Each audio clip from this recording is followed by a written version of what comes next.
सा विधान है उससे मुझे बताइए। अरे मैंने गीता का पाठ किया, वेद का पाठ किया, लेकिन फिर भी उन्हें मुक्ति नहीं मिली।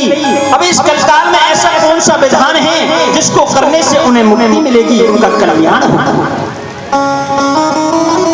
कहा हे नारद जी आप चिंता न करें, इस कलकाल में अगर आप वेद विधान के साथ में श्रीमद् भागवत कथा का आयोजन करो और ज्ञान और वैराग्य को अगर श्रीमद् भागवत कथा श्रवण कराओगे, सुनाओगे, अगर वो मन लगा करके श्रद्धा और भाव के साथ में कथा को श्रवण करेंगे तो अवश्य ही उनके ऊपर जो कलियुग का प्रभाव है, जो मूर्छा अवस्था में पड़े हैं, उनकी जो मूर्छा है, जो कष्ट है, जो दुख है, वो दूर हो जाएगा। हमें पूर्ण विश्वास। आप जाकर के इसका विधान कीजिए। बताया जाता है कि नारद जी ने भक्ति मां को साथ में लेकर के ज्ञान और वैराग्य को जो श्रीमद् भागवत कथा का आयोजन करके कथा को श्रवण कराया है, तो आज 7वें दिन ज्ञान और वैराग्य उठकर के बैठ जाते हैं। बोलिए श्रीमद् भागवत महापुराण की जय हो। इस कलकाल में जो भी भागवत का आयोजन करता है, उसके मन में जो भी इच्छा होती है ना, उससे अपने जीवन में हर एक इच्छा पूर्ति का फल प्राप्त होता है, आशीर्वाद प्रभु का प्राप्त होता है। क्योंकि कलयुग में जो धर्म है ना, वो भी भागवत की शरण में है।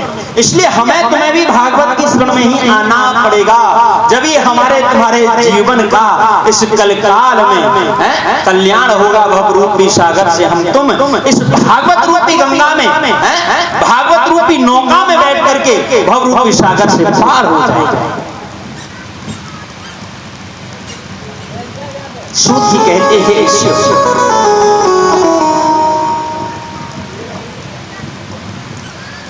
आगे बड़ा ही सुंदर प्रसंग है। एक आत्मदेव नाम के ब्राह्मण रहा करते थे। वो बड़े ही विद्वान और बड़े ही समझदार थे। भगवान का दिया हुआ उनके पास में सब कुछ था। तो तुंगभद्रा नदी के किनारे रहा करते थे। एक नदी के किनारे रहा करते थे। अब हमें यह जानना है कि आत्मदेव किसे कहते हैं, यानी जो अपनी आत्मा को देव तुल्य परमात्मा से जोड़ ले, अपनी आत्माओं को देव तुल्य बना ले, परमात्मा से अपनी आत्माओं को जोड़ ले, खुद जुड़ जाए, उसी को आत्मदेव कहते हैं। मेरी मैया, आत्मदेव बड़े ही विद्वान और बड़े ही समझदार,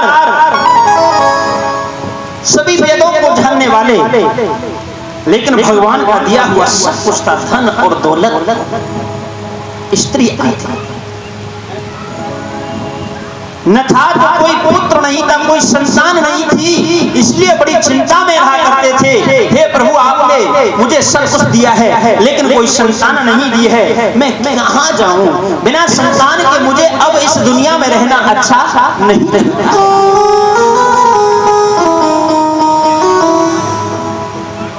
एक सरोवर के किनारे पहुंच गए। जाकर के वहां आज अपने शरीर को त्याग करने के लिए उन्होंने निश्चय कर लिया।